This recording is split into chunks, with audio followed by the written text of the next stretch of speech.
This is Nick Asayan, Season 2, Episode 3. Here we are, Light Impact, the CEO of Light Helmets, and I've got a special guest that lives in the area that we've been happy to know that's helped us out along the way. Played football at Notre Dame, played in the Saints, Chargers, Bucks, bunch of other teams, multiple-time Pro Bowls, fifth, I believe, in NFL points to date, and I don't know if those positions will ever be moved around again. Super Bowl winner, entrepreneur, patriot, and overall nice guy, John Carney. Thanks for being here with us today. Nick, thanks for having me. It's probably 3 years ago, 2 years ago. I think, I don't know, I probably, you certainly didn't call me. I mean, I think he called you up, and we just wanted to chat about helmets, and I think I came to your facility was the first time. So. Yeah, and it was interesting. We've had guys, Mike Haynes, Rick Meyer, Jeff Garcia, yourself, a whole bunch of guys that have come to us and said, we're curious about what you're doing.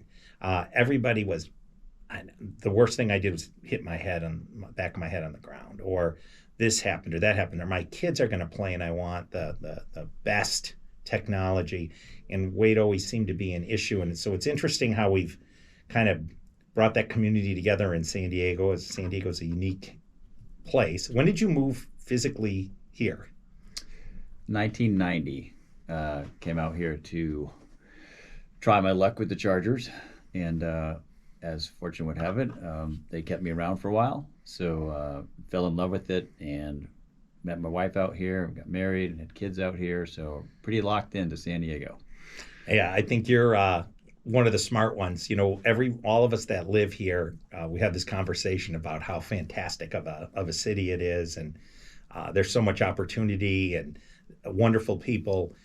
Crime rate's low. You can be in the desert riding a dirt bike at one moment, skiing, up in the mountains pretty quickly, and then on the beach on the surfboard. You can't do that too many other places. No, a lot of options here. And we used to go to Mexico back when, but actually my wife and family, we used to spend a lot of time in La Paz, down there in Baja. So you got Mexico as an option. So yeah, a lot of alternatives here for fun. Did you fly down to La Paz, or would you take the pilgrimage down there and drive? I drove once to drive a Suburban down there and leave it down there. And the rest of the time we flew, we just went across the border, jumped on an Aeromexico flight, right down direct flight to La Paz. It actually was pretty convenient. Yeah, it's pretty cool. The CBX is right across the border. Is that what you used to, where you just have that quick border crossing to the Tijuana airport? Or did you fly out of here? No, we flew out of TJ. Yeah, pretty cool. So if you're not familiar with San Diego, it butts right up against Tijuana, which is probably one of the most violent cities on the planet. Now that Iraq and Afghanistan have settled down, but the reality is when you go across the border, you are right in the airport, and you can fly anywhere in Mexico. But Baja, Mexico is fantastic. Like, there's just so many options. It's beautiful down there. So let's start at the beginning. You were. Where did you grow up? Tell us a little bit about your family. Born in Connecticut, so I'm really a New Englander, and father from Rhode Island, my mom from Jersey. And when I was 12, we moved down to Florida. My father got transferred, so my two older sisters and my family moved down there. And junior high school for me down was Florida. I love Florida. We were on the east coast of Florida, Jupiter to be exact. Yeah.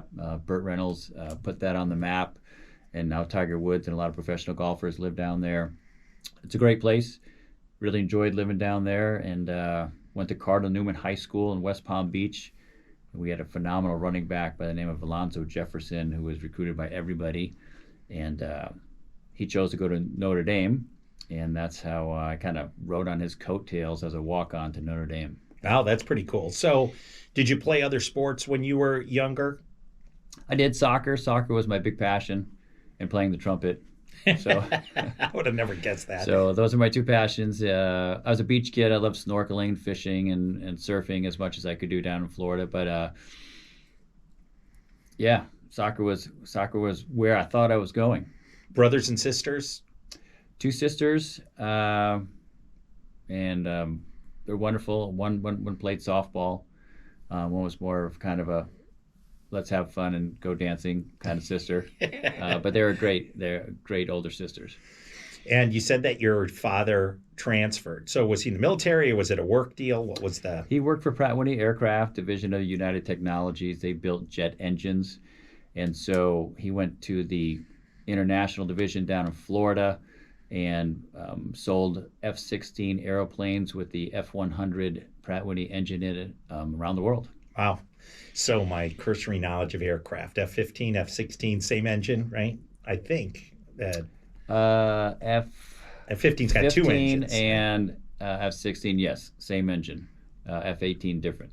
Yeah, pretty cool stuff back in the day. There's a book called Boyd that talks about F-15, F-16, and being disruptive, and that's something in this helmet space that we're doing. So if you haven't read the book Boyd, I'll buy you a copy of it, but everybody else got to buy their own. So you're in high school, you're playing football. When do you know you're good? I went out for the football team because that's what all my buddies were doing. I was still kind of in the soccer thing, and so I played every league I could find soccer-wise. But it appeared that all my buddies in high school were playing football. We had a great program. Coach Sam Bunnick was just an amazing mentor and ran a football program like no other in Southern Florida. So, in fact, he eventually got inducted into the Florida High School Hall of Fame and just a real legend down there. So it was like a rite of passage. If you were a male student at Cardinal Newman High School, you were expected to go out for the football team. We had a freshman team and a JV team and a varsity team. And so I went out thinking I was a wide receiver. That didn't last too long. But the guys that were kicking and punting were football guys. And I was like, well, I can play soccer, I can kick a ball, so let's learn how to kick a football. And so I actually went to my first camp ever. It was a Garo Upremian fellow Armenian soccer guy. And football kicking camp. It was down in Fort Lauderdale. It was a day camp. It was like a 5-day day camp. I met Gary Upremian. He was just finishing up his career. He had been with, of course, the Dolphins for many years and then finished up with the Tampa Bay Bucks. So that was my first real instruction on how to kick a football. And by the way, he was a phenomenal soccer player. He played for his national team, and he was just a really neat guy, very talented guy. And so, I came back to Cardinal Newman, JV, and varsity as a kicker and punter. But that was my goal, just get off the bench and play for my high school, sure. Cardinal Newman Crusaders. So I did not think there was going to be another chapter to that. I really thought if I do anything in college, it's probably going to be soccer. So, quick Garo Upremian story, right? So I'm an Armenian guy, 100% Armenian. My dad played football in college. I played a little bit of college football. And there was nothing worse to see being the only Armenian guy in the team than Garo in whatever game it was against the Redskins trying to throw that pass on the botched snap. Super Bowl. And I think I actually got forced into playing quarterback by my father as trying to vindicate the Armenian race in terms of being able to throw a football, which, maybe in terms of throwing, my quarterback performance probably wasn't much better than Garo's. But what was he like as a guy? I mean, he sounds like he was a pretty Renaissance guy. People know him from that play, but they don't know anything else about him. Very athletic. Very high energy, and I met him really at the end of his career, so it was probably in his late 30s, maybe even into his early 40s. Ton of energy, really fun, real approachable. At the time, he had a business of stores around South Florida that sold neckties for males, and so that was successful on the business side of things. Seemed he was doing pretty well. So, I really enjoyed the guy, and I was just amazed he played soccer as much in the camp as, in fact, more than he did kicking footballs. And he was a great soccer player. I was like, this guy's the real deal. Yeah, that's interesting. The camps that are available now compared to the camps then, it's crazy. And you've got a business, which we're going to talk a little bit about, at the specialty, whether it's long snapping or kicking or quarterback camp, 7-man bigs, whatever it might be. It's changed a lot since then. What kind of training and like nutrition and all the other things were going on back then, if any, compared to what you see going on now? Oh, there was no nutrition talks back then. You're eating Pop-Tarts and Cocoa Puffs. Yeah. The warm up prior to a session, whether it was kicking or soccer, that was about 5 minutes, maybe. Some jumping jacks, run a lap, touch your toes, do the windmill. Okay, we're ready to go. Let's go. Yeah.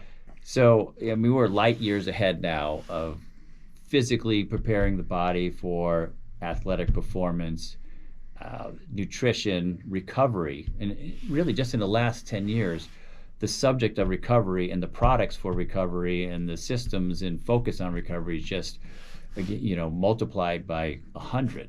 And so, for instance, when I was at the Saints, we had a cold pool and a jacuzzi. That was it. You go to the Saints now, they have a cryo chamber, they have a float tank, they have compression boots all over. They have a room dedicated to recovery. Amazing stuff, and it just shows you where sports science has gone and the importance of recovery to increase your performance on the field and keep you on the field. I saw a picture the other day of Len Dawson sitting in the locker room smoking a cigarette at halftime, which was crazy. And I couldn't see if the bottle was a beer bottle or a soda bottle. But, it's just interesting how that's changed along the way. And you've gotten to see that and a lot of other things. And I want to talk about recovery. I want to talk about coaching, single sports. But one thing that at least happened for me when I played football or any other sport, you get in the huddle. I didn't really care if the kid next to me was a Hispanic kid, a black kid, a white kid, Armenian kid, Samoan kid. It didn't matter to me. It's 3rd down and 8. You want to pick up 8 yards. You've been bleeding with these kids, running with them, throwing up.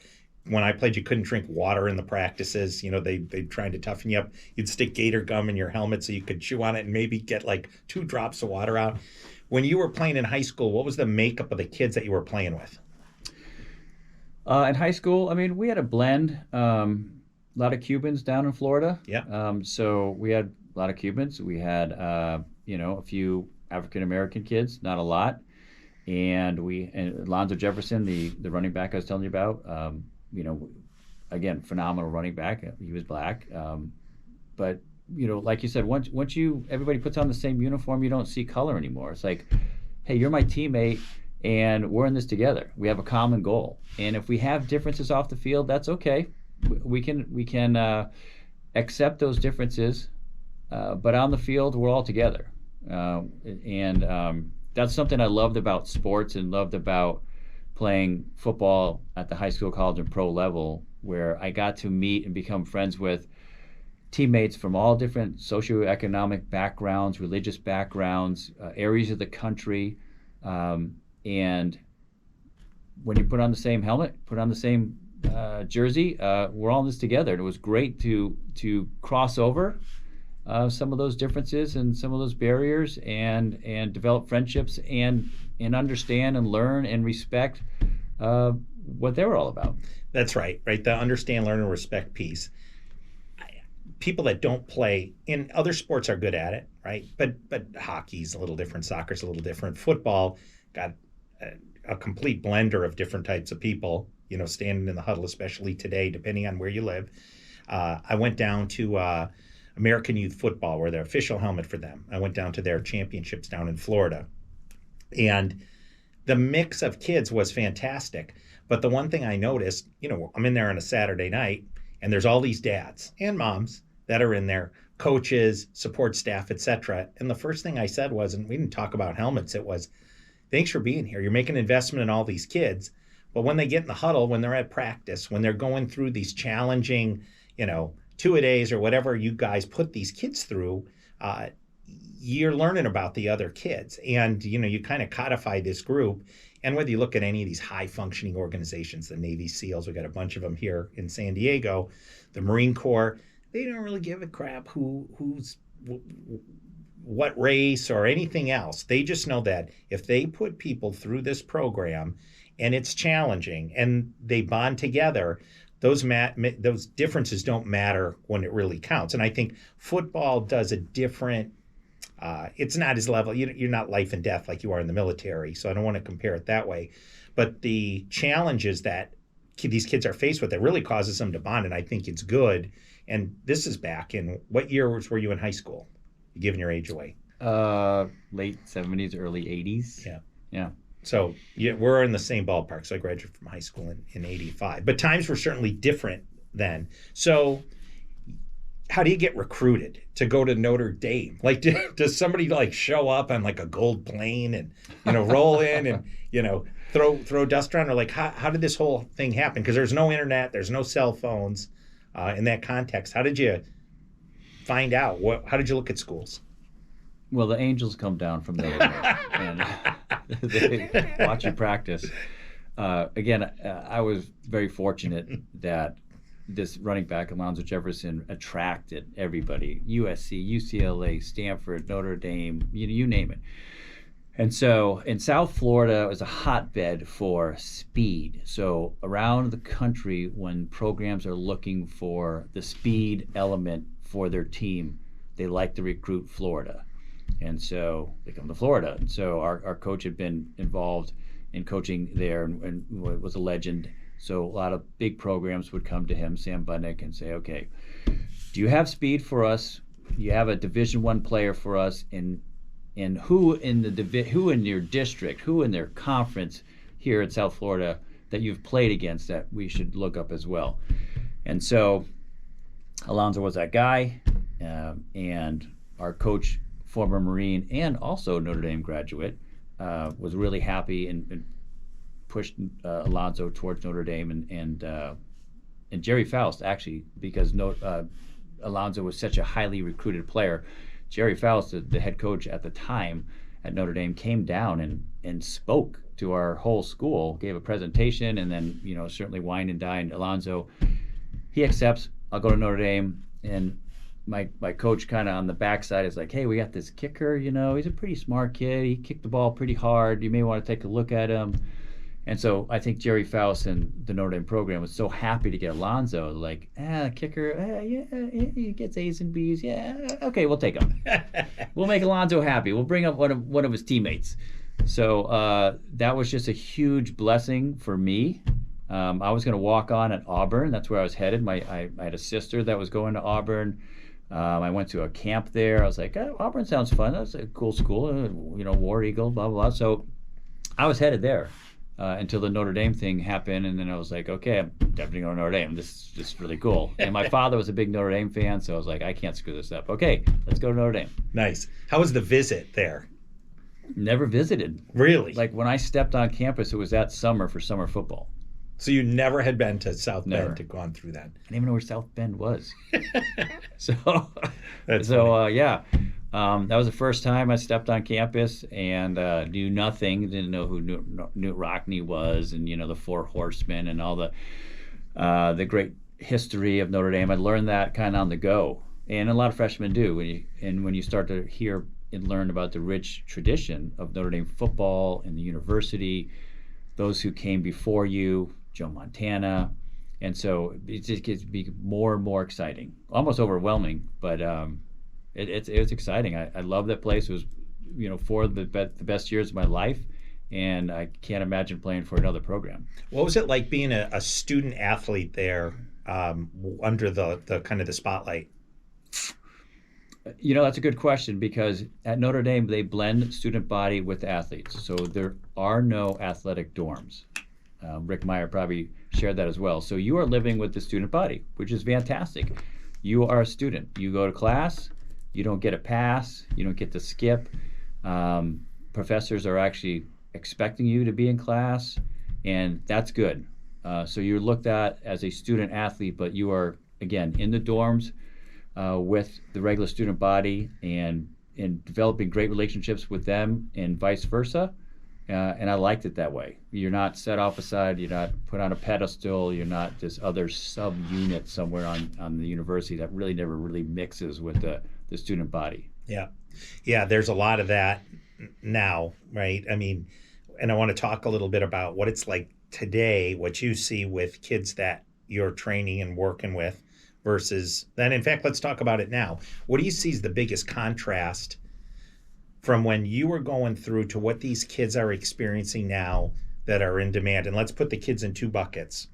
The kid that's being pursued, and then the kid that's got an opportunity, meaning maybe to walk on.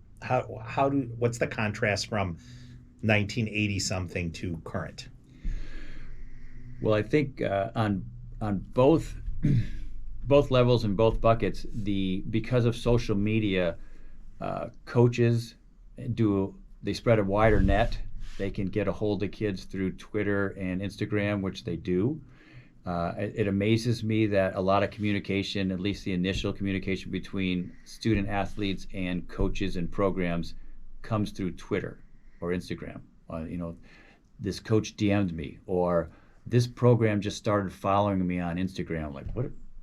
They started following you, but that's a big deal. Sure. And my students, my players come in all the time, like, oh, so University X started following me, or someone DM'd me, and then their communication back to the coaches as well. The coaches, Twitter. You gotta get reach out to the coaches on Twitter. I'm like, what? They're paying attention to that, but that's their channel of communication, at least initially. So that's really, really different. And then all the ranking camps these days. So there were no ranking camps back when I was coming out of school. And now you have quarterback ranking camps and kicking ranking camps and running back ranking camps and Nike ranking camps. And so, you read through the program at these college football programs, and this guy's a 5-star, and this guy's a 4-star, and this guy's a 3.5-star. And you're like, there were no stars when we were coming out. You're like, well, maybe there's a blue chipper or you're a parade All-American, but outside of that, it was maybe you're All-State, but there was no star system. And so I think the programs, to a fault these days, count on these independent camps running these ranking camps and awarding stars to certain players, and you don't necessarily know the scale that they're awarding these stars on. And I think some of these programs rely too heavily when they scout. Oh, we're just gonna 5-star quarterback. Get me a 4-star kicker. That doesn't always work out, because we don't know what those stars and how those kids got those stars and how many camps they had to go to get those stars, and where there's a little funny business going.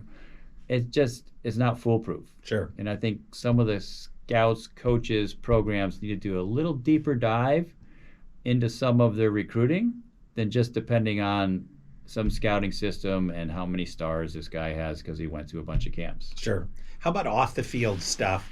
Obviously when we were younger, there's no social media, there's no digital cameras, there's no cell phones, there's none of that. So, I behaved questionably when I was, 13 to 55, not kidding, 13 to, 21 years old, 22, probably somewhere in between those numbers. But as long as you didn't have an interaction with police or you didn't do something to cause physical harm, you kind of got a free pass. It was forgotten quickly.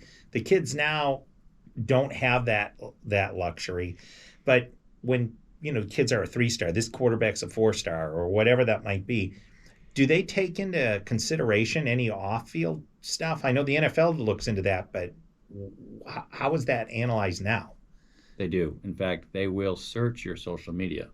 Again, the programs that are programs that care about the character of the player, which they all should, they will filter through your social media and your posts, and that's burned some kids. There's a kid, with a beer bottle in his hand, and when he was a sophomore, and smoking cigarettes, or who knows what they may have displayed on their social media, but it doesn't go real well with some programs. Sure. And that can get you crossed off a list real fast. So when I hear coaches and programs talk to the youth, they'll say, hey, you better go back in your social media and check out because we're reading into that, and Sure. we're going to come away with, after we look for 5 minutes at your social media, if we want this kid in our program. Yeah. So they need to be aware of that. The kids, they're not aware of that, many of them. They need to be aware that these programs are watching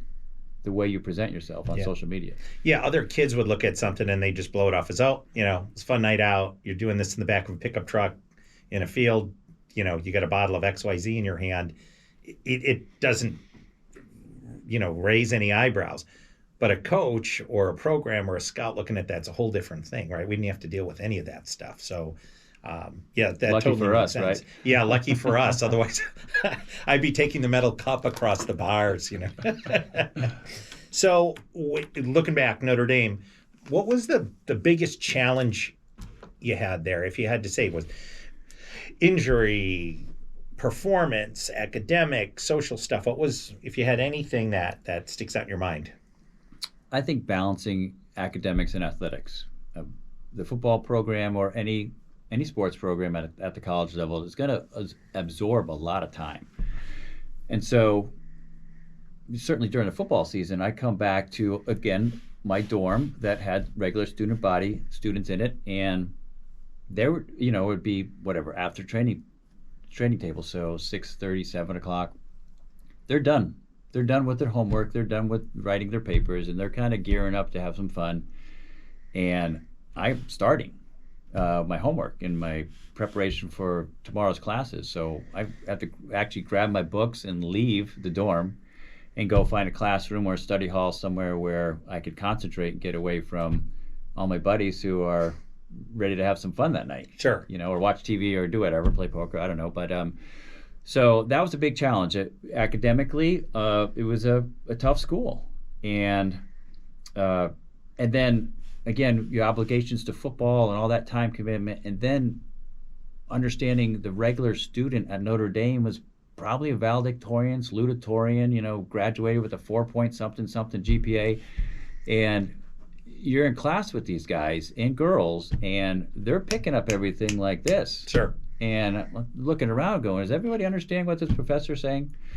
And 90% of them are. So I'm like, well, now I got to go figure out what this guy's saying. I need to do some extra studying and find, some study partners or a tutor, because it was tough. It was challenging. And the student body and your peers, they're smart kids. And many of them are going to graduate and become, judges and CEOs, politicians, inventors, doctors. And so you're with an amazing group of people that are headed on this road of success, which is great because you're hoping some of it's going to rub off on you. So, sure. But it was challenging, but it was a great opportunity. Did it test your confidence at all? I mean, was there ever a time where you're there and you're like, man, can I do this? Or did you troop through? Yeah, both. I think it tested my confidence because in high school, I guess I had more time, so I could find ways to study and get an A. There was time enough for me to figure out whatever the subject was, and at Notre Dame, I just didn't seem to have all that time because football required more time and energy, and the subject matter was more difficult, and I didn't always have extra hours, extra days to figure out what this professor was teaching. Sure. And so very challenging. So I certainly, and many students experience this. Okay, I'm not getting straight A's this semester. In fact, I pulled a D my first semester in calculus. My professor was Professor Ho Ping-kor.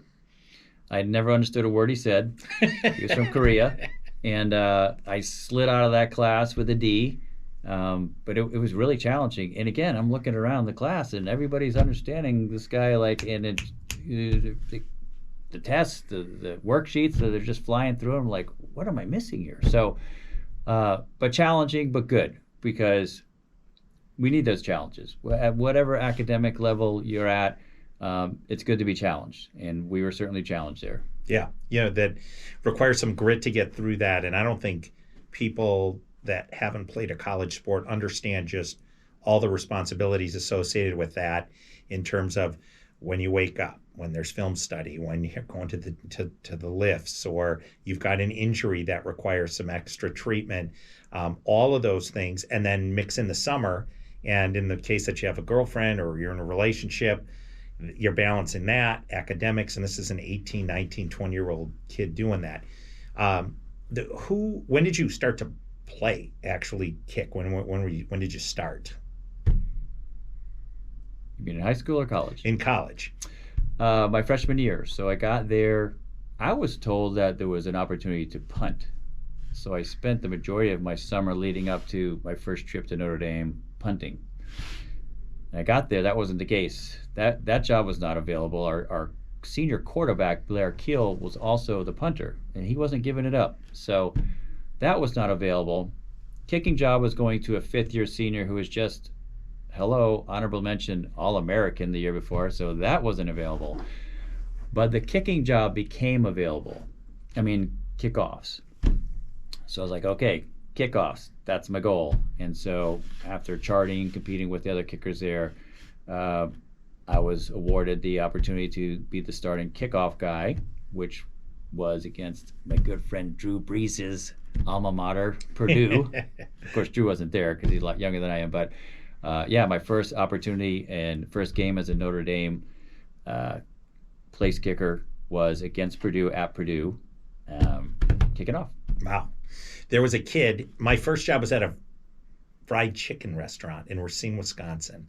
Vince Phelan was a coworker Love of mine. Vince. Yep. And he had a younger brother. I think his name was Ed. But anyway, Vince, I don't remember if he's older than you, younger than you. I think he was a little older than I was. But if I'm not wrong, he played at Racine Horlick or one of the schools there, and he ended up at Notre Dame. You have interaction with him? I think it's funny. Vince was, I believe, 2 years behind me. Great athlete. He had these calves that were all-American calves. Vince, what are you doing for your calves? But the guy had great calves and a hell of a punter. And he's competing every year. I don't know if he got any playing time. I graduated, and I think he had 2 more years left. But phenomenal guy, great athlete. Yeah, he was one of our punters. Yeah, that's funny. Who's the best or one or two the standouts at Notre Dame that you played with in any position? Tim Brown, obviously Heisman Trophy winner. He was 1 year behind me, and just sensational. Yeah, just smart, fast, quick, very elusive, but a big guy. I mean, tall guy. I don't know. Tim's probably 6'2", 6'3", and he could make you miss. Right in front of you, and then you reach out and he's gone. Just a great player. Lou Holtz, when Lou Holtz came in my senior year, which was Tim's junior year, Lou fell in love with Tim and got him on the field and all these different packages, had him returning punts, and obviously it paid off because they won a lot of games and Tim won the Heisman. So yeah, I'd say Tim Brown without a doubt. Mark Bavaro was 2 years ahead of me, who was an all-pro tight end. Yeah, played on the Giants, right? Yeah. And probably one of the toughest guys ever. Very quiet. He's known both at Notre Dame and in the pros for just carrying the defense, literally catching a ball and defensive backs and linebackers jumping on his back and him carrying them down the field. He was probably one of the toughest tight ends to bring down. He was the Gronk before Gronk. Yeah. I remember watching him play. I think he played with Phil Simms in those Giant Super Bowl years. And people forget that the Giants really, over time, they played in a lot of NFC championship games and a lot of Super Bowls. And, he was one of those, I think, during the Lawrence Taylor time and Phil Simms. And they had a lot of talent on that team. But like you said, he was Gronk before Gronk. He was Gronk before Gronk. When did you get an inkling that you were going to have an opportunity to play on Sundays? I think it was after my sophomore year, I heard one of our coaches say to my father that John may have an opportunity to play on Sundays. And I was like, Sunday? What? And then, so he was talking about the NFL, and I was like, Well, again, like I was in high school, I never looked past high school. And at college, I was just, all my efforts were just find a way to get on the field at Notre Dame. This is an amazing program, just to try to find a way to be a part of this. And so I hadn't looked past college or past Notre Dame. And so when I heard that, I was like, So that put a seed, planted a seed. And then that kind of, as I was going through my junior and senior year, I was like, okay, what do I need to do to be able to play at the next level? Like, what skills am I going to have to show to have an opportunity to play on Sundays? And so then that became my new plan and my new goal and my new passion to see if that could be a reality. When you get to draft day, you look at draft day now, and like everything else in the NFL, like everything in all sports, everything's commercialized, right? So talk me through that day. Where are you? How do you find out? Obviously this is not on ESPN when this all goes down. What were your expectations, and then what happened on that day? Well, my expectations of what happened were two totally different things. And there were 12 rounds back then. Wow. 12 rounds. And my name was not called in any of those 12 rounds. I was gently optimistic, sitting in a living room with a bunch of chips and soda and dip, sitting and listening to all these rounds. I guess I thought there was an outside chance. There were about 10 kickers that the NFL were looking at that year. I was between two different ranking systems. I was number 4, number 7. So I was like, well, maybe there's an outside chance. But anyways, that didn't happen. But right after the draft ended, my agent got a phone call who reached out to me and said, the Bengals would like to take you as a free agent. And we didn't have any other choice. So like, yeah, that sounds great. Sure. Go to Cincinnati. So that's what we did. I didn't get the flight out that, the first, second, third rounders get the flight out in the big press conference. But yeah, so I think I drove out there for a minute, a mini camp or whatever. Then I followed back later in the summer to train at the Bengals complex and then go off to training camp. But I was pretty excited. So I had a place to go, a team to go to, and a team to start to cut my teeth with at the NFL level. So for the most part, it worked out, at least to start. When you show up at Cincinnati, however many rookies are showing up, 18 guys, something like that, I'm guessing. What's that like? Like, you've got all these veterans, and when they were in the Super Bowl one of these years around there. 2 years later, yeah. Yeah. And I think Boomer Esiason and Ickey Woods and that whole 49ers. Am I Yes. remembering right? Yeah. Yep. So you show up there. What's it like? You go to a camp. You're a kid. You're 21, 22 years old. You're rolling in. The CBA's different. Salary cap's different. Everything's different than it was now. Where do you live? What do you do when you get there? Are you intimidated, or are you just focused on your job? Extremely intimidated. And that team was a very mature team. So, Boomer had been there a number of years. Sam Weich was the head coach. Chris Collinsworth was one of their top receivers. Yeah. So they didn't really need any of the rookies. They had a really strong foundation. And like we said, that team, the nucleus of that team, went to the Super Bowl 2 years later and really had won it. There were like 2 minutes left on the clock, and this guy named Joe Montana decided to run down the field with the Niners and take the Lombardi Trophy home. But they had played a great game. That was a really, really good team. So, and you show up, it's the first, so your teammates, at least you think, Yeah. like, hey, we're all wearing the Bengals uniform, so everybody must be my teammate. These guys are in their late 20s or 30s. They have children. They have jobs. Everybody's driving this, really cool cars in a parking lot. And you're like, do I fit in here? And you really feel like you don't. You really feel like a kid, like I should be on the JV Bengal team for a while before they pull me up to varsity. So that takes a while to get over that intimidation of the professionals, and these guys know what they're all in the groove. This team's been together for a while, so you are really the outlier. And so it takes a while to kind of reset your focus and, okay, I'm here to kick, I'm here to prepare, and that's it. And kickers and punters, they should be like children. They should be seen and not heard. So just keep your mouth shut, don't get in trouble, work hard, and hopefully you're showing them enough where they're going to, okay, we'll keep this guy around. Sure. A question that everybody has that watches football is, what is it like when you're the kicker on a kickoff and here's some guy that can run a 4.3 40 and he's burrowing through, and you're like, holy shit, he's going to come through, and I got to make a tackle. Is there practice for that, or are you just on your own with the hope that it never happens? There's preparation for that. So you're told where to go as far as your coverage responsibilities.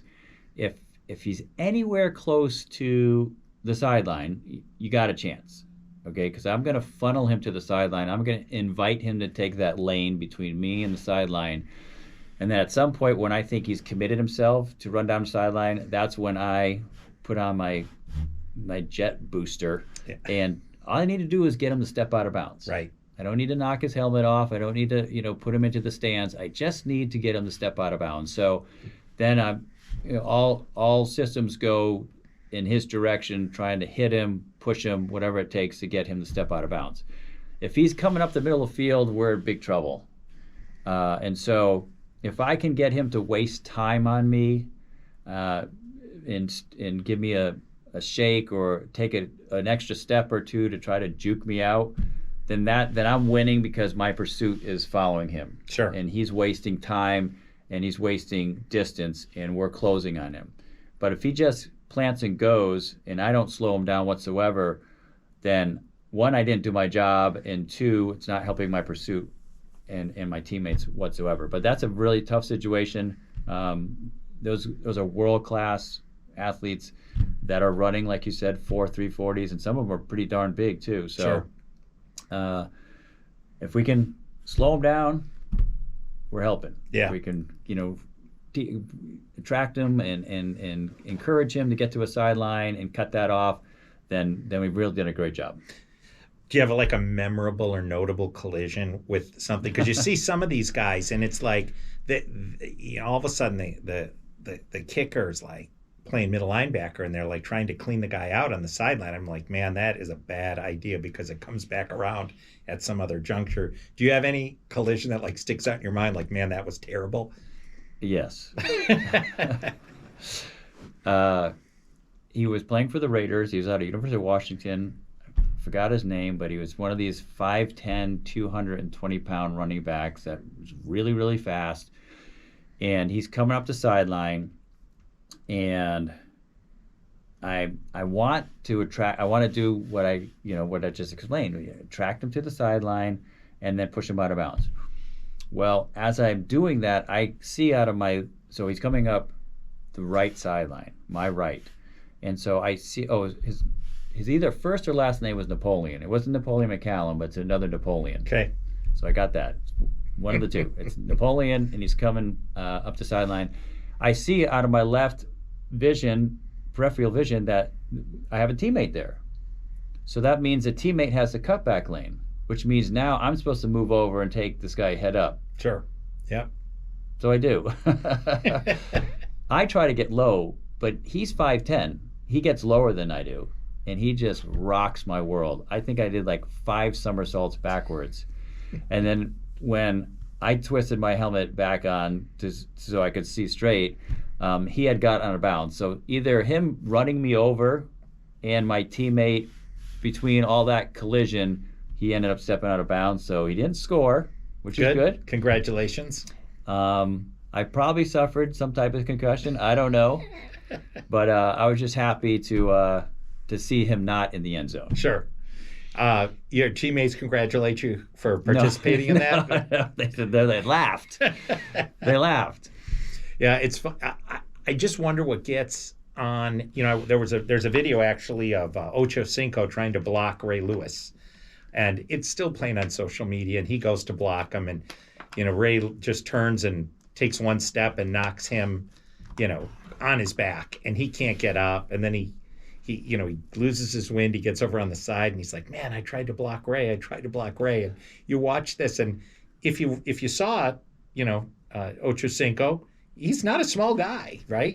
He's a fit, lean, fast Olympic athlete, and he just got tossed around like a ragdoll. So when you think about these collisions from a safety perspective, guys can run 22, 23, some of the guys 24 miles an hour now. And if you got a 200-pound guy, 220, and another guy that's 500 pounds at a closing speed of 50 miles an hour. It's like somebody getting on a motocross bike and driving 50 miles an hour and running into you. And the impact the impacts that occur right now. And I think the NFL, we're on their back and critical about some of the helmet testing. We're going to talk a little bit about that. But the thing they've done a great job with, I think, is taking out some of the defenseless receiver hits, the blindside hits when you're away from the ball, some of the stuff on kickoffs. I mean, you were a kicker in the NFL. The most dangerous play by far are kickoffs, and I mean, you had a front row view for that. It's scary stuff. I mean, what are your thoughts about the rule changes to date to negate some of that? The NFL has done a very good job. In fact, on kickoffs, one of the leading causes of concussion was the wedge. So the returning team would set up a 3 to 4 man wedge made up of offensive and defensive linemen. And we as a kickoff team had to break through that wedge because that's where the returner was. He was tucked right behind them. And he would break off that wedge when he saw an alley, and then he was like shot out of a rocket. So the guys lined up next to me, R5, L5, R4, L4, those guys, their job was to break up the wedge. And they had specific spots where they're supposed to hit the wedge between that guy and that guy. And there's someone else between that guy and that guy. And so, like you said, and these guys were usually linebackers next to me, that their job was to break up the wedge. So they're running full tilt, and the wedge they're not running full tilt, but they're also 315-pound linemen, sure, with their head down, full steam ahead in the opposite direction. So that was tough. That created a lot of concussions and a lot of injuries. And when the NFL several years ago made that illegal, couldn't have a 4-man wedge, couldn't have a 3-man wedge. In fact, I don't know if you can even have a 2-man wedge anymore. So you don't see the big guys back there anymore, and that really cleaned things up.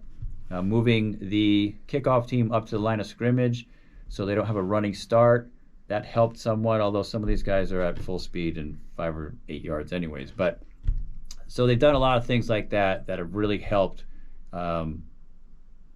create a safer play on kickoffs, and which has been great. I think it's been great, and the numbers prove that. Yeah, no, I agree. Concussions in games went down significantly between 2017-18 with the rule changes. Commendable. We've been harping on the fact that those rule changes have negated a lot of the head-to-head contact that was causing a lot of the injuries. Now you got a lot of head to ground, and you get hit and your head snaps to the side and hits a shoulder and elbow, and that's where we feel weight is a component, and the helmet testing hasn't quite caught up with that yet. That these helmets that are heavy in the lab perform well. You're shooting a pneumatic ram at it, and yeah, it doesn't move as far or as fast. That's an oversimplification, but it's just the physics of it. And slowly but surely, we're hopeful that the NFL and the PA come around to the fact that, hey, if a special operations guy's wearing a 25-pound helmet, it's Kevlar, and he gets shot with a 308 round, it's going to protect more than a 1-pound helmet, right? But the reality is that we're not trying to stop a 308 round. We've got guys hitting each other, and we saw it with Tua this year and in some of the other impacts where somebody gets pushed back, and it's not even a big hit, and their head snaps back and hits the ground, and they have a concussion. And the number of concussions is still unacceptable, and I think you've seen that, and you have seen what we're doing here. What are your thoughts in terms of the equipment and weight, and what you're seeing on field with your younger players now? Well, when I was playing, and even now, I mean, everybody wants a lighter helmet, just not only for comfort reasons, but I always felt the same as you, Nick, that when someone gets hit, or when I got hit, with the additional weight the helmet was providing on top of my head, that my neck now was in danger. Sure. And so so as a football player, we're strengthening our necks to prevent injury, but also to be able to handle the weight of the helmet on a long-term basis. It's not like practice, you can take the helmet on and off, and you can wear it for 5 minutes and take it off during breaks and stuff like that. But in a game, in some college programs, they don't want you taking that helmet off at all. Sure. High school programs, I go to watch a high school game, and I don't think the coaches allow players to take their helmet off. No. So they have it on, on the sideline, in the game. They're wearing it full time. And so if that's a heavy object, that's causing some fatigue in all the muscles and the traps, everything that's supporting the neck. And that fatigue can also be subject to leading to concussions, because now my head's not supporting my neck's not, and the muscles around the neck aren't supporting my head the way they could, certainly during a collision, because these muscles have now been fatigued because I have this heavy object on my head. Yeah, no, it's 100% true. And there's no test for fatigue, right? Nobody's looking at how many concussions or head injuries happen in the fourth quarter versus the first quarter, or when it's 110 degrees and you're in Miami versus when it's 60 degrees and you're playing in Chicago. What happens to the padding inside the helmet when it's 20 below zero, or when you're at Mile High Stadium and the air bladders don't have the same pressure on them and it changes. And nobody thinks about that. And I'm not saying that we didn't think about it, because we did, but the military thought about it way before we did. And that's why they designed the combat helmet to operate in all these environments and still provide protection. And we basically mimic that in what we're doing now. So back to more exciting stuff, to NFL. So you play at the Bengals. What's next? What's the next chapter after that? And why or how does that happen? Well, so went to training camp with the Bengals and learned that what I was doing was not going to get me the job. So we had a kicker from Penn State there, Massimo Maka, a few other kickers that they weeded out kind of early in training camp. The veteran kicker that was there was Jim Breach. He was probably in his 10th or 11th year at the time. And so Jim didn't kick it very high or very far. Massimo Mock and I were, 23 years old. We kicked it high and far. But Jim kicked it straight every time, and we did not. And so I learned a valuable lesson when they cut me, that kicking it straight was more important than kicking it far and high. I don't think I saw Jim miss a field goal in 3 weeks of training camp. I certainly did. I know Massimo certainly did. So went back to Notre Dame with my tail between my legs going, I need to learn how to kick it straighter more often. I need to be more consistent. I need to get even stronger, because my leg got fatigued during camp, and I was like, okay, I need to find a way to become a stronger, more durable kicker. But what I teach my students now and my players, the difference between college and pro, you say the word consistency, but it's not just, I need to be consistent on game day. It's, I need to be consistent every week, every day we step on the field.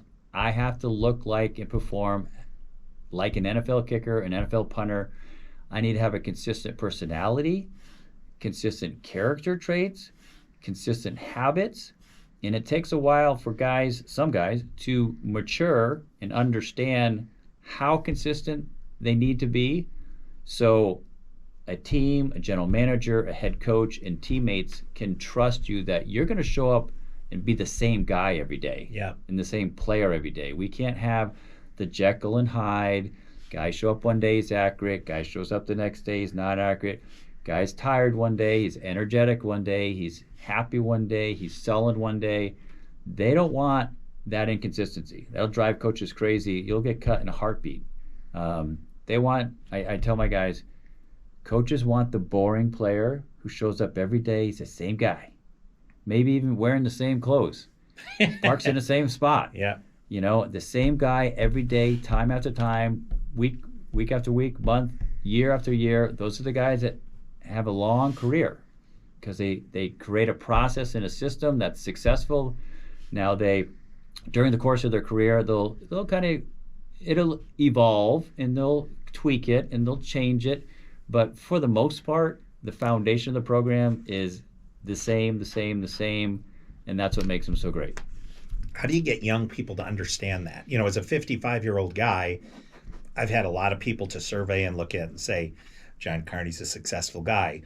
My buddy who's a F-18 pilot or a CEO or a lawyer, he's got a process for things. How do you teach a 17-year-old kid that is in his senior year or a college kid that consistency matters, and them understanding it and then doing it are two different things? It is. So it helps to have an example like, okay, player, you're doing this, which is good half the time. One day you're 75%, one day you're 90%, one day you're 85%. And then show them the goal. Okay, we really want to get to this guy. Let's just say Justin Tucker. We want to be like Justin Tucker, okay, arguably the best kicker in NFL history to this point. So how do we get there? Well, let's study Justin. Let's see what he does. Do you do that? No, I don't do that. Okay, let's take a deeper dive and start to understand and show him what a process looks like, and then go back to him. Okay, you have a process. We just need to grow it, refine it, and make sure that you're comfortable with it, which will turn into more confidence and more consistency and more performance at a high level on a regular basis. And so you continue to show examples, continue to help him develop his process, give him options. Hey, this process worked for this kicker. This process worked for this kicker. Maybe you'll blend those two and make it your own. But we need to address this because right now you're not consistent enough. So you're not going to get the job. Yeah. We see the Bears kicker, I don't know, it was 3-4 years ago, he missed 3-4 kicks in a game. And then the Cowboys kicker missed 3-4 kicks in a game this year. And, having played different sports, auto racing was a little bit different. Like you had on days and off days, and some of that would have to do with sleep, hydration. You could be distracted by something, and you're really focused when you're in the car, but you're talking about thousandths of a second in a lap that add up to a couple tenths of a second, the difference between first and whatever. All of these sports where you're playing at the highest level require that. What's the difference between somebody that can perform at a high level in the NFL versus somebody that maybe has the talent but can't get there? Is it these habits that they get in? Is it innate talent? Is it what makes somebody tip of the spear versus they're on the bubble? Some guys never become a student of their game. So I always tell my guys, you want to be a master of your craft, you need to be a student of your game. And so you need to study your mental approach, your physical approach, strength and conditioning, your process, your equipment, and how external factors affect you either in a positive or negative direction. So sometimes there's coaches that are difficult to work with, and you have to find some common ground because the coach may be there and may be staying there for a long time. So we have to find a way to negotiate and work through, navigate through that relationship with a coach where we appear to be coachable, but we know what's best for our performance. He wants something a little different. We know that's not going to work for our style of kicking or our physical attributes, so we need to navigate and appear to be coachable, but stick with what we know is going to work. And at some point, he will develop some confidence that you know what you're doing, and he'll back off a little bit. But it's just a big equation of putting that all together, and then showing them on a regular basis, I can do this, and I will do this, and showing confidence as well. Sure. One of the consistent traits in any sport, but that's gotten hammered away by everybody that sat in the chair you're sitting in. Super Hornet pilot, SEAL, MARSOC Marine, business founder, physician, is confidence. And Jordan Palmer said it the best so far. He's like, there's external confidence when somebody's saying, hey, Nick, you do a good job on the podcast. And then somebody says, hey, Nick, you did a crappy job on that podcast. And you're like, dun dun, your confidence drops. But then there's internal confidence where, hey, you're getting your butt kicked, but you can do it. And he used Joe Burrow as an example, or I'm sorry, it was Russell Wilson, and said, hey, he threw 3 interceptions in the first half of a game and came out and tore it up. And Burrow did the same thing in one of these games. The kid that missed the field goals for the Cowboys this year in that game, is what causes that, and then how do you rebuild that confidence? So it could be a myriad of reasons why he missed 4 extra points. And I've reached out to him.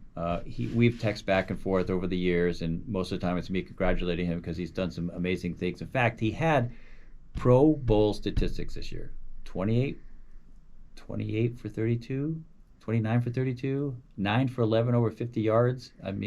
50 for 53 on extra points. 3 years ago, that's Pro Bowl. That's a Pro Bowl.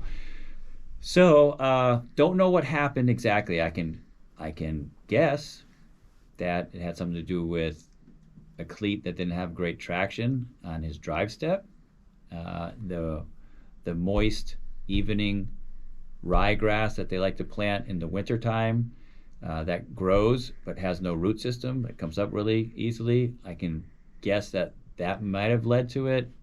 Some of the holds weren't great. He probably started second guessing himself after the second miss and tried to do some things and overcorrect. So and then things start to snowball. Sure. And gets in your head. So the pro who's going to continue to push his career forward, he's got to troubleshoot real quick. He's got to fix it real quick and move forward. He's got to find the answer, and he's got to put that into motion. And sometimes it's a quick fix, sometimes it's a longer fix.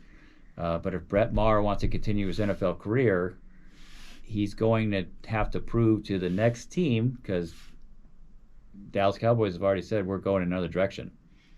So he's got to prove to the next team that what happened. He's got to give the team, because they'll ask, these are the reasons it happened. I fixed it. This will never happen again. Sure. And then show up and just be Mr. Consistent for a long period of time to build some faith and trust with that new organization. Did you have a period at all where you struggled like that? Yeah. Mm-hmm. And did you know what you know now in terms of like breaking it down? A lot of therapy after that. My second year with the Chargers was statistically my worst year as an NFL pro. Made a 54-yard game-winning field goal against the Seattle Seahawks. The next week we played the undefeated New Orleans Saints and kicked a short field goal to give them their first loss of the season.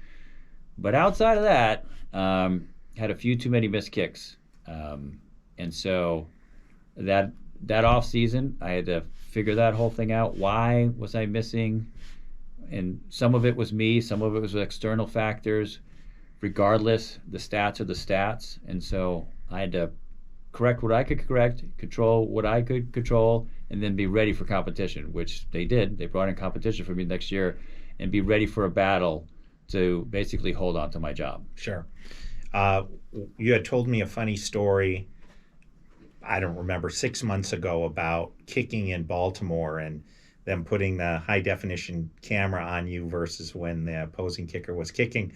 Can you give me a couple examples of, I'm calling them funny, sitting watching these things from home, but when you're playing, it's not so funny, of what the opposing team's stadium facilities people did to kind of screw with you while you're kicking compared to the homeboy. Yeah, it's very nice. Baltimore does that. They started this with Matt Stover. Again, I don't think Matt had anything to do with it. Just someone in PR and someone running the stadium jumbotron thought, hey, we could really screw with the other kicker. So they have at Baltimore Stadium, they have a jumbotron that goes the entire length of the end zone, both sides. So when Justin Tucker, or the home kicker for the Baltimore Ravens, is kicking, they black out that scoreboard, and they put a Ravens logo right between the goalposts. So all he sees are 2 yellow posts and basically a target right between the middle. Looks great. Like anybody can make that kick. When you're kicking, the opposing kicker, the away kicker, comes in like you said, the camera, that Jumbotron is your face. Okay, they got the camera right on your face, live TV. And so you look up at your goalpost and you're looking at your targets and you're trying to see what the wind's doing. And yeah, you're looking right at your face, like 50 feet by 50 feet face. And it's moving, of course. It's moving. You wink, it winks back. You're like, oh, this is great. Very distracting. So we as a kicker, you have to overcome that. Okay, so that's distracting. So I'm now, as a kicker, going to take my aiming cues off the ground. I'm going to work with the hash marks. I'm going to take a quick look at the goalpost to see what the flags are doing, but I'm not going to get drawn into looking at my face because that's distracting, and now I'm not thinking about kicking, and I miss a kick possibly. So that stuff happens. And as a kicker and a competitor, you need to deal with the environment and find ways to accomplish what you need to accomplish and overcome any obstacle and find an answer. Some of these stadiums, they can open up doors or do different things too to change pressure. Like, do you have any way of knowing that that's happening, or you just know in advance because there's some intel because that's the rumor in the league? Like, how does that all work?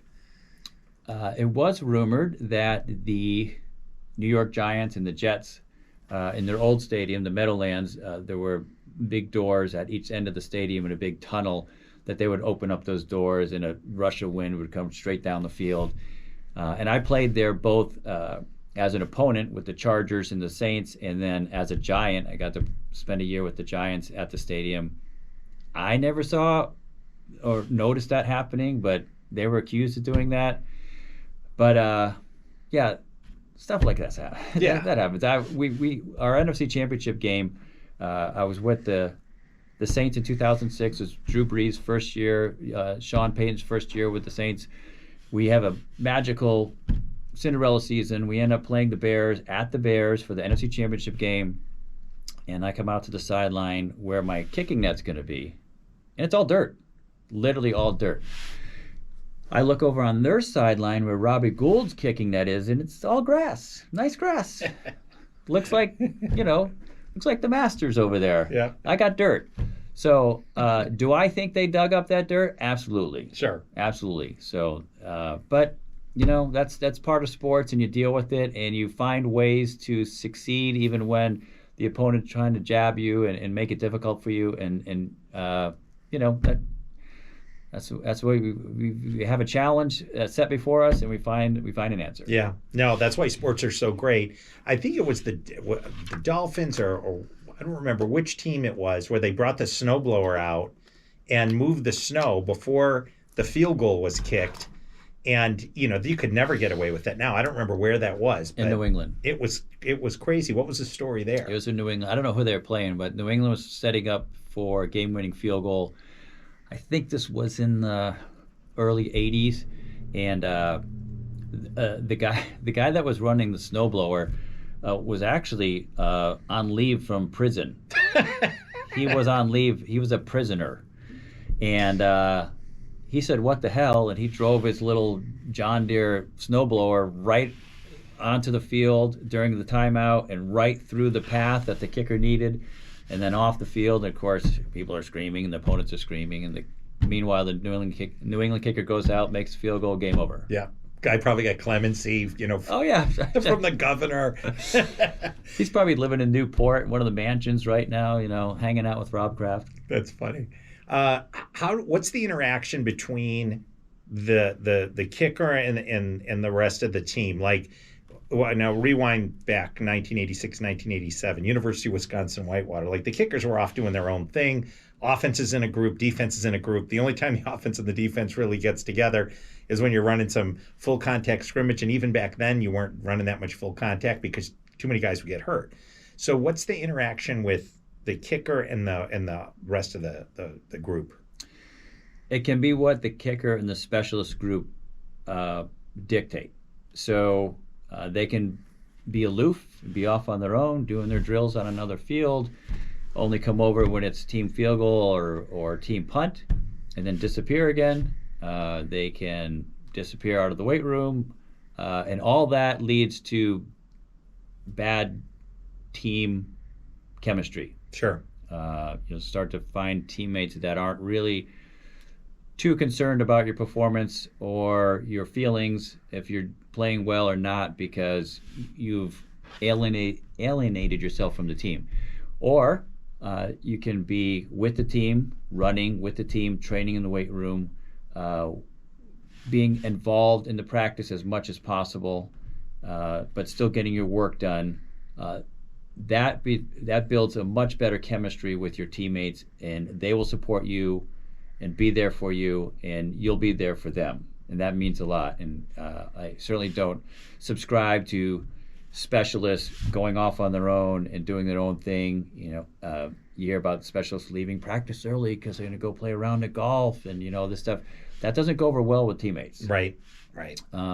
You want to sweat together, bleed together, cry together, cheer together, be a big part of the team, and you'll be happier in the long run, and you'll have teammates that will stick up for you and block for you and protect you when you need it. Yeah, it's important. It's a great lesson. It goes back to what we were talking about in the beginning about football being different. Like, you're taking people to different positions, different backgrounds. You're pouring everybody together, and you can sense it even watching it on TV. We had it back in, whether I played in high school, whether I played in college. You could feel that. Is he a kicker? Is he one of us, or is he not? And you could quickly figure that out. And the guy that was, he was getting the back slaps, and you were having fun, and you're putting baby powder on him and whatever else, when we were screwing around. But then there are the guys that's isolated, and he was off on his own, and that was just a different dynamic, which I don't think works as well, right? No. And talk a little bit about you. So you go from Cincinnati, you end up in San Diego after that. Is that or? So then I went back to the lab, which was Florida, where my parents were living, and back home I need to build a better machine. Okay. I need to be stronger physically, mentally, more consistent. And so I spent a couple years in Florida, and then I was going to teams, kind of building a resume. So went to Tampa Bay twice in training camp, got some regular season games to fill in down there, some kickoffs, some field goals, and just continued to grow my resume. It wasn't until year 4 that I came out here to the Chargers, competed with Fuad Revez, who had just left the Dolphins, so he had 3 or 4 years underneath his belt. We competed for the job at the Chargers. Things went really well. I had one of my best training camps ever. They decided to go with Fuad when the season started, again, because of experience, and that's a big deal. The experience factor weighs really heavy. Things didn't start off too well for him that season. I was a free agent now because they had released me. I went up, kicked off one game for the LA Rams, the old LA Rams. Yeah. And Anaheim, because their kicker, Mike Lansford, had a strained calf, so I kicked off one game for them. They were going into a bye week the following week. The Chargers wanted me back, so the Rams released me. Chargers brought me in game 5 and spent 11 years there. Wow. 4 years before you had your real chance. So what were you doing during that period of time? You're training? Are you working? I mean, what's your... All the above. So training, I'm getting tryouts and workouts and training camps and a little bit of preseason. So I was still in the mix. I just wasn't the main guy. I just wasn't the starter. I wasn't the guy on the team that is the veteran kicker. I was a camp leg or, just a guy trying to earn my stripes. Sure.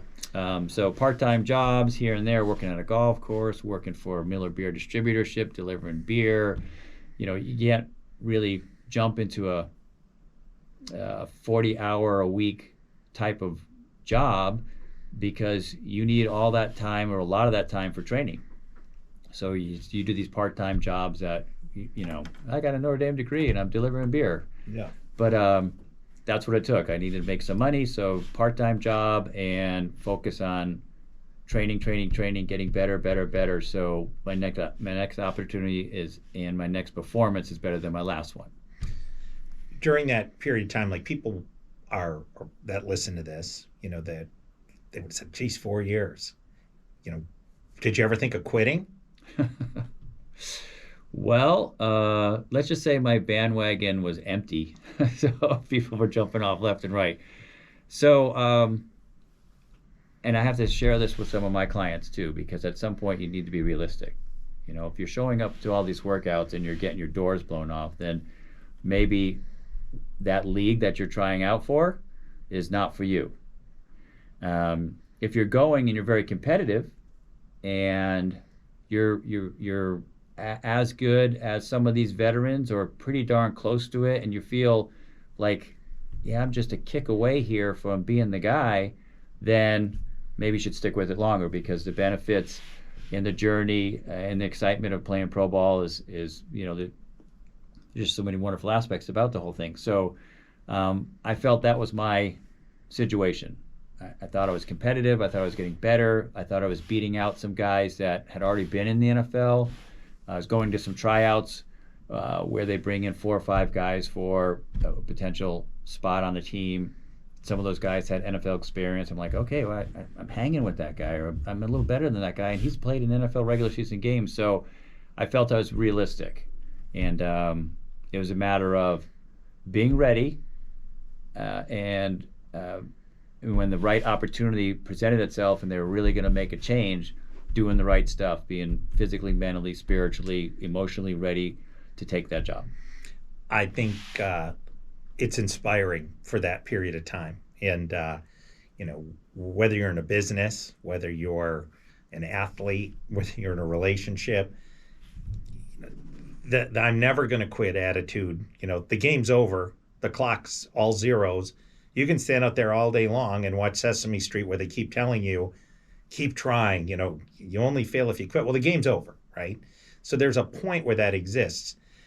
But there's a big range of between where you are and, what it takes to succeed before the zeros are on the clock that requires grit. But you can't just show up. You can't just say, I tried my best. It's breaking it down to manageable steps. But I mean, you going through this, we have a little bit of this. I mean, we're trying to break into an industry in the helmet space where, there's 3 other competitors.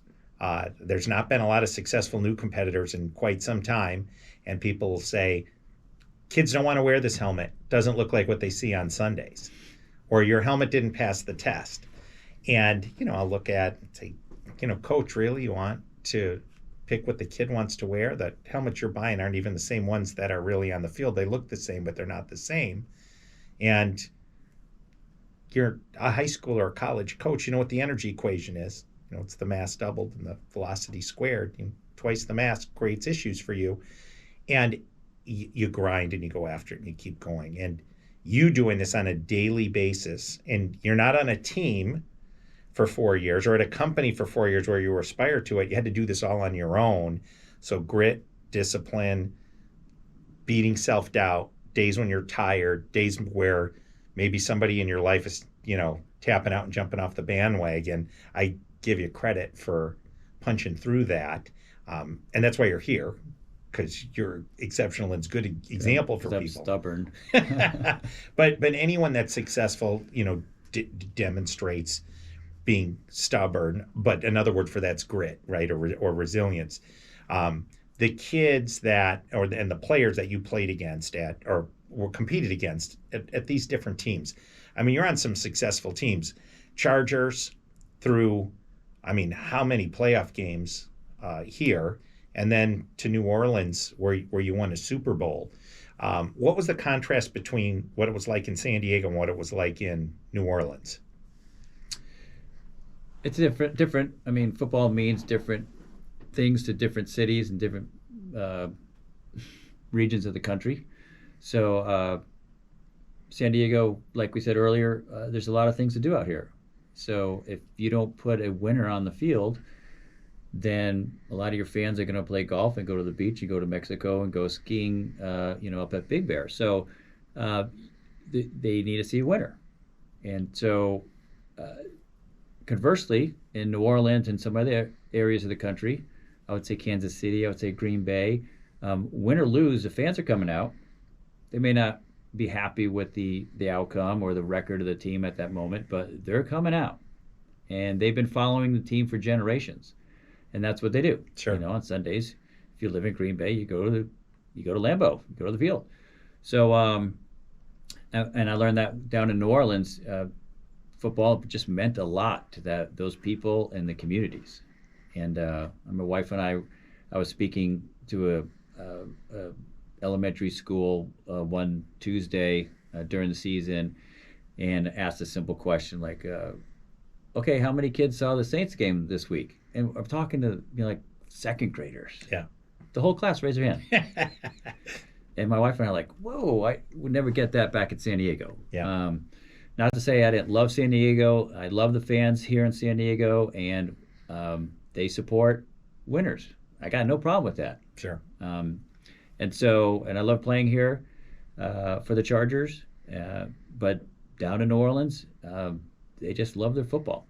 In the state of Louisiana, they follow two teams, LSU and the Saints. And the Saints. And that's it, which is cool. So it was just a different culture. And football meant a lot down there, and that was cool. That was cool to experience that and be a part of that. And I think you could ask Drew and a lot of the guys that played out here. Not to say we didn't love San Diego, because we do love San Diego. We love playing for the Chargers, and we love the fan base here. But the fan base down in New Orleans, it's a little thicker. Sure. And it doesn't only start with the adults, but right down to, again, the second graders. Yeah. Through the 70s, when watching, at least from when I can remember, the Saints, 70s, 80s, even the 90s, they were the Aints. Kenny Stabler goes from Oakland to New Orleans and gets his ass kicked. I remember my father, who was a huge football fan, saying, man, Archie Manning was such a talented guy. And back then, you didn't switch teams as often. You never really had a chance. Chuck Muncie was a great running back. You could go through the list of players, and you guys brought a winning team, a winning attitude, a little bit of a swagger to a city that had gotten beaten down. And then you go through hurricanes and you go through all of these other events. How did you feel the team meshed with the community and the community meshed with the team? And a lot of people just talk about that because they see it on Sunday when it's on, because they don't live in that city. Like, I grew up going to Packer games, so I get it. But talk a little bit about what it was like to take a franchise that had gotten knocked around quite a bit to being the tip of the spear. So Mickey Loomis and Sean Payton really deserve, and our owner, our late owner, Tom Benson, and his wife now runs the team along with the Pelicans. Gail Benson's a wonderful, wonderful woman, and a very smart woman as well. But Sean Payton and Mickey Loomis, who's still the general manager there, they took it upon themselves. They went to Tom Benson. We're going to turn this franchise around, and we are going to change the culture of this franchise from losers to winners. Going to have to open up your wallet, and we're going to have to build an indoor complex and make some changes around here. We need to attract some free agents, but we're going to make this happen, and they did. To the point that free agents who would never want to go to New Orleans want to play for New Orleans now. Mickey Loomis has the NBA and Major League Baseball calling him and asking, how did you change the culture at the Saints? A team that for decades was a loser, and now everybody wants to play for you. So those guys did it, but it was... they're very clear on the type of player they wanted, and the coaching staff, starting with Sean Payton, was phenomenal. And I have to hand a lot to Drew Brees, because I knew Drew for years. I missed playing with him here in San Diego. I had gone down to the Saints, and he came in a year later here at the Chargers, but we became really good friends out here in the off seasons, did golf tournament together and all that good stuff. But playing with Drew, if you were a teammate of Drew's, no matter what was going on in the game, down 2 touchdowns, down 3 touchdowns, blah, blah, blah, you just always knew you had a chance to win. Just like the Super Bowl, we're playing the Colts, and the Colts jump up on us right away, and it's like, we're good. We got this. We got Drew, got Sean Payton, dialing up the plays. So to have that type of confidence, have a leader like Drew and Sean, and so many other great players and so many other great coaches were involved in this equation. But Drew's touching the ball the most, and Sean's making the big calls and putting the staff together. And so that type of confidence just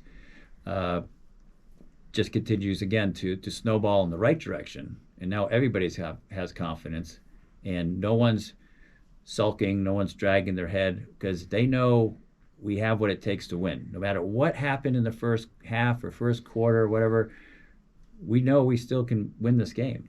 And so that belief system that permeates the team and the coaching staff, that runs right into the game and right through the fourth quarter, and it still lives down there today.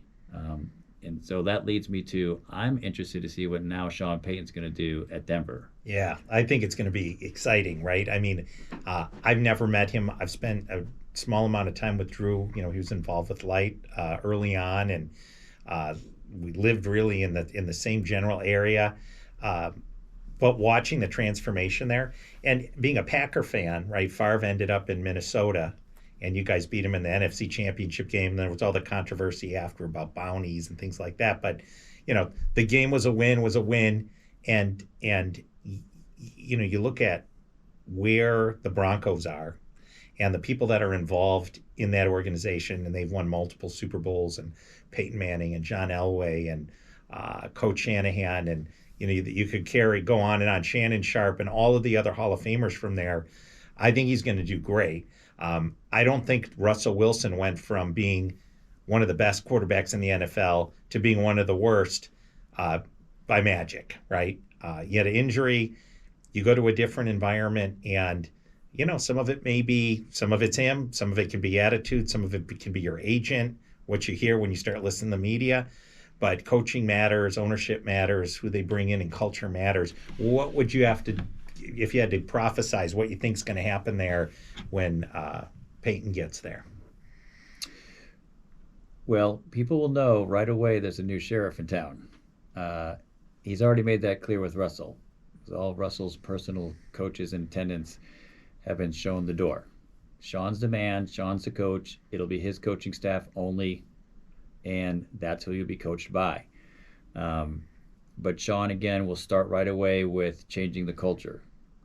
Anybody that showed any signs of giving up or depressed, not working hard, kind of throwing in the towel early, I believe he and his staff will go over that roster with a fine-tooth comb, and those guys are out. And he'll pull from players that he admires, and maybe even pull some players from the Saints. But he's looking for certain players with high energy levels, with high IQs, and he's gonna build a winner. It's gonna be exciting to see that. But the first few months this off season, if you're a present player there, it's gonna be tough because he's gonna test you. Lou Holtz did the same thing with us when he got to Notre Dame.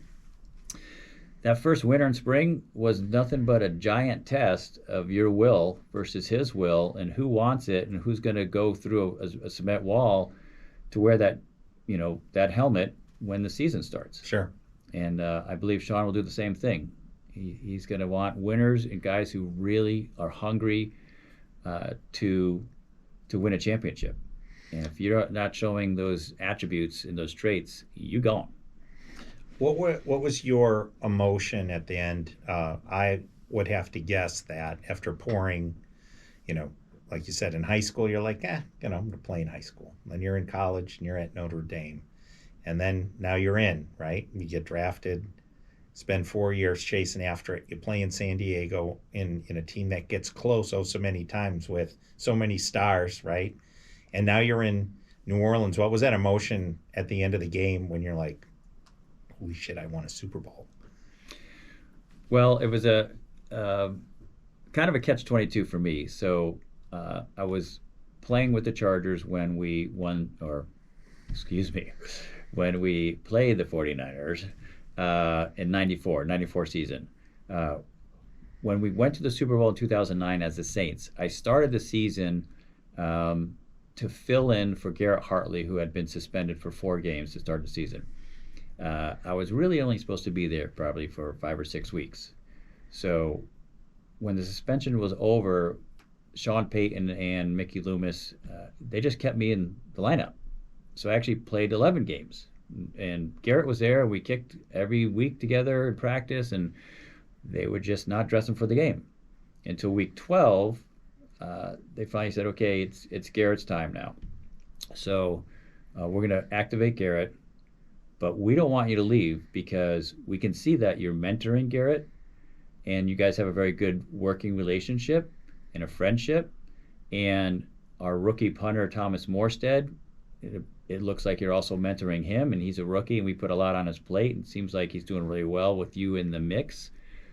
So we don't want to disturb the chemistry. So we want to turn you into a kicking coach for the rest of the season. I was like, oh, kicking coach, I don't know about that. But I'd taken the journey that far. Actually, Dallas called and asked if I wanted to kick. I was like, something's going on with Dallas. I don't know what's going on with Dallas. And with the kicking situation, and what was going on was Tony Romo was holding, and that was not a good thing. And so I'm glad I decided to stay with the Saints. So I said, no, I'm going to finish this run with the Saints. So through the end of the season and into the playoffs and into the Super Bowl, I was their kicking coach. So working with Thomas, working with Garrett, but no longer on the field, which was disappointing. So when we won the Super Bowl, I was like, this is great, but I didn't play today. I coached. I helped coach Thomas to the onside kick that he did after halftime. I taught him that in December and coached him through that situation and how to handle that one play, and certainly working with Garrett through the playoffs and into the Super Bowl. So that was a lot of fun. A lot of fun. Don't downplay that, but I would have preferred to have been playing. In fact, before the game, Adam Vinatieri was still with the Colts, and he was not suited up. So he got hurt towards the end of the season. Matt Stover came in as a fill-in. Matt was kicking well. And then right before the Super Bowl, those two had like a kicking duel in practice. And word on the street was Adam won it, but they were just going to allow Matt Stover to be the kicker into the Super Bowl because he had kicked through the playoffs and kicked at the end of the season.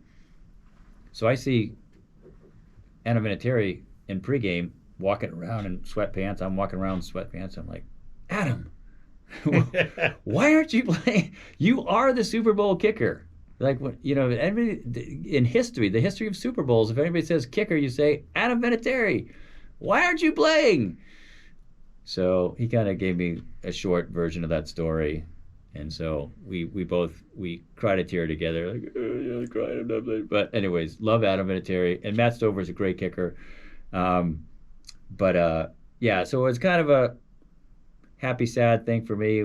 Really excited we won the Super Bowl. Really would have been nice to be wearing a helmet and kicking today. But, Garrett Hartley went 3 for 3 that game, set a Super Bowl record, 3 field goals over 40 yards. Wow.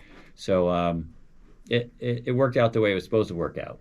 So You got a ring. I got a ring. Yeah. I mean, that you play during the season. You help get him there. You're a contributor. Football's a tough game. It's a business, but it's a tough game too. And all those contributions added together get you there. That's pretty cool. Putting that position or being put in that position where you were coaching, is that kind of what led you to what you're doing now? It is. So the last few teams I was with, I ended up either intentionally or unintentionally being a player coach. So some of those teams had younger kickers, and the special teams coach would ask me and encourage me, hey, can you teach this kid a few things? And teach him about maturity, teach him about showing up to meetings on time, teaching him about, how to be a pro. So, and I enjoyed doing that. It was fun. I enjoyed doing it. I think the kickers I worked with got a lot out of it. And all those guys, we remained very good friends. So yes, now, so going into post-playing career, it's kind of been an easy transition because I feel like I was doing it towards the end of my career anyways. Sure. Now, you're a parent. I'm a parent. So kids, ages? So oldest son is 31, second son is 24, daughter is 22, just turned 22. So send the manual over to me because I got a 19 and, Okay. a 16-year-old. Your kids, did they play sports? They did. They did. My oldest, Luke, was a receiver and returner in football and a volleyball player. Really, really good volleyball player. He had probably the best vertical jump of all my kids. JD was a quarterback, actually a fencer as he was a young kid. He loved fencing, and then his passion turned to quarterbacking.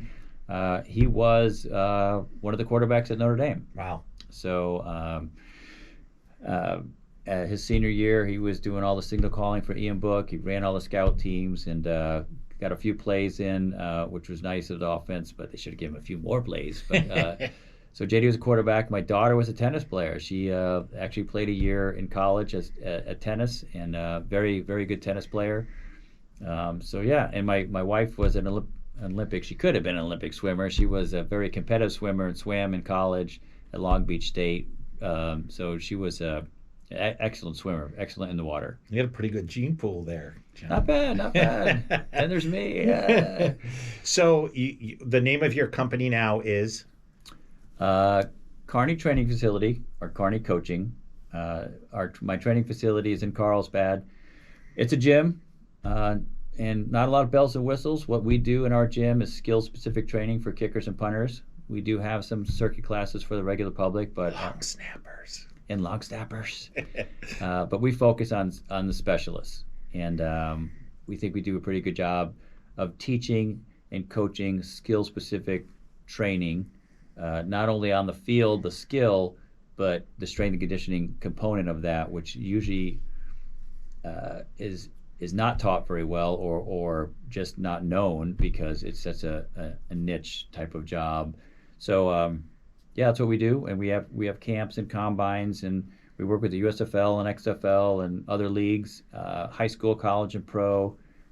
We love what we do, and we think our clients get a lot out of it. So. Yeah, I mean, in full disclosure, my son is a center at one of the local high schools and work with one of your guys on long snapping, and good energy in your gym.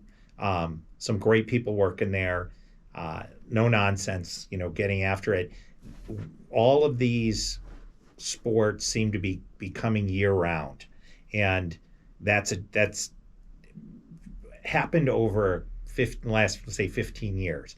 And everybody that I've had in here is like, man, I'm a proponent of 3 sports. What are your thoughts on that if somebody's got kids right now and they're listening? Well, you're right. It's become so specialized, and you hear, well, if your kid wants to play in college, you should, just focus on one sport and go to a bunch of camps and have coaches. And I heard this from a college recruiter. He said, if we have 2 athletes, let's just say 2 tight ends, and one tight end plays 2 other sports and one tight end only plays football, he said 10 times out of 10 we will take the guy that's played multiple sports, because he's got a broader range of athleticism. He's being coached by different coaches. He brings other skills from another type of sport that may translate really well to the football field. So and I think too many kids get burned out. I mean, the travel baseball and the travel soccer leagues, and for instance, we had this kid, soccer player, who used to come in and just do weightlifting with us and some training with us on the weekends. But he was a soccer player. Every league he was in, every travel. I mean, this kid was really, really good. I was like, yes, I can't wait to see what college this kid goes to play soccer. I mean, this kid's elite. Burned out. Doesn't even play college soccer. Just went to a college. There's a great college he went to, but doesn't play soccer. And so, not to mention the wear and tear on the body when you specialize so young on one skill or one sport. You never give all those muscle groups and all those joints a break, because you're using them constantly 12 months out of the year. Whereas if you're a multi-sport athlete, okay, I'm a baseball player, so I'm throwing during the baseball season. Then I'm a track guy, so then I'm running and my legs are getting work. And then, I play golf, and so that works on my mental game, and a little kinder on the body. That doesn't happen when these kids specialize and they're just using the same muscle groups and joints for 12 months. That's tough. That's tough. I think that's good. That's good advice.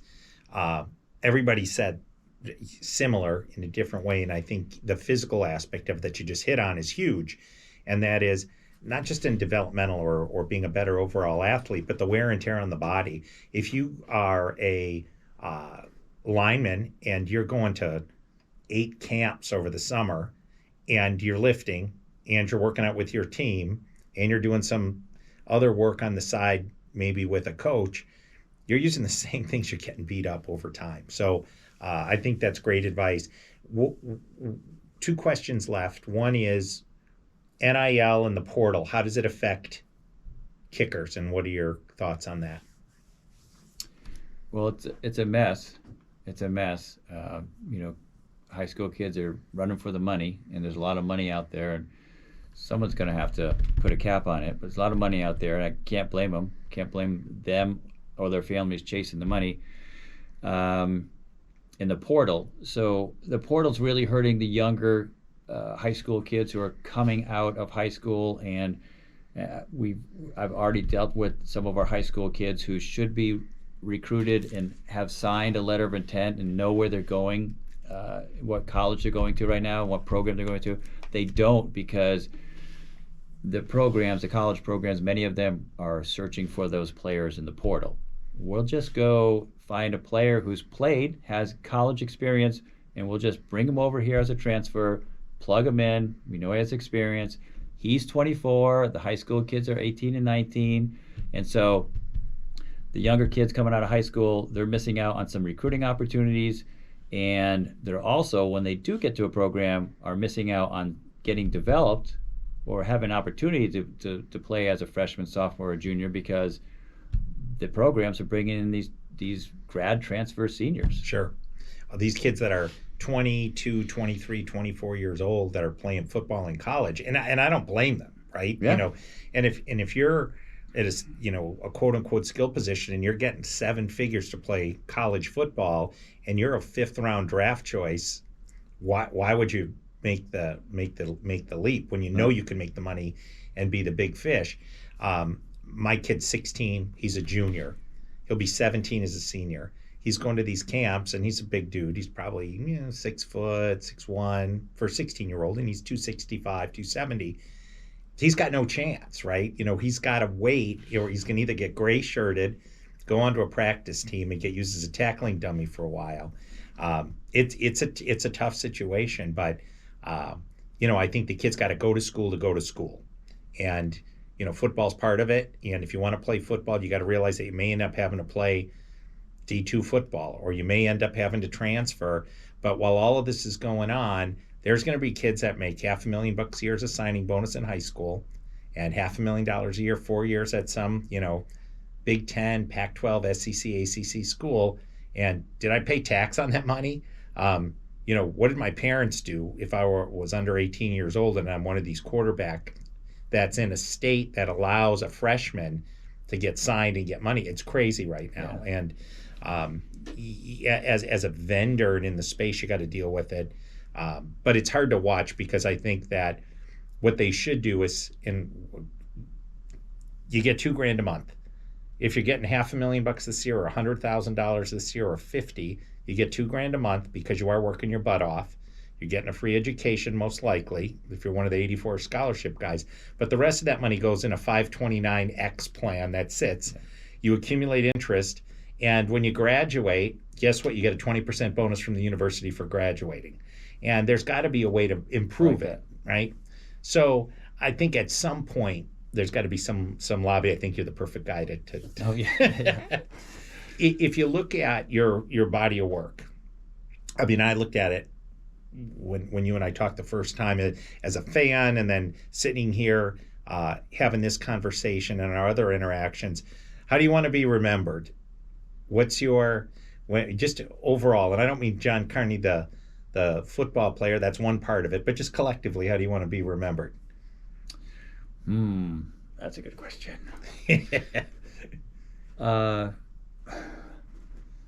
I think I'd want to be remembered, one, as a good husband and a good father. And I believe three of my biggest accomplishments are my children and their success and what my wife and I had a chance to teach and bestow upon them and give them a really good start for their lives. Um, I would like to be remembered as a good coach, that what I shared with players and what I coached players to do allowed them to realize their dreams and make it to the level or beyond levels that they thought were, unimaginable. Um, and be a good friend. Be a good friend to the friends I have or the people I come across, that I'm there to support them, and what I did mattered. Those three things are great reflection on you. None of them were about you and what you did. It was about what you could do for others, whether it was your kids, in being a parent, a friend, as a coach. Thanks for being here today. I enjoyed it. It is, burned 2 hours of your time sitting here answering questions you probably answered 1,000 times before. But I know there's a lot of people that listen to this that pick up pieces and parts, or they're getting their ass kicked in that period of 4 years where you were struggling through it. I could be that guy. There's so many people that go through that cycle, and you got to keep after it. So thanks for being here today. Appreciate it. And we encourage everybody to look John up online, check his facility out, see if it's a match for you. And thanks again. Thanks, Nick. You bet. My pleasure. Here comes the ready or not.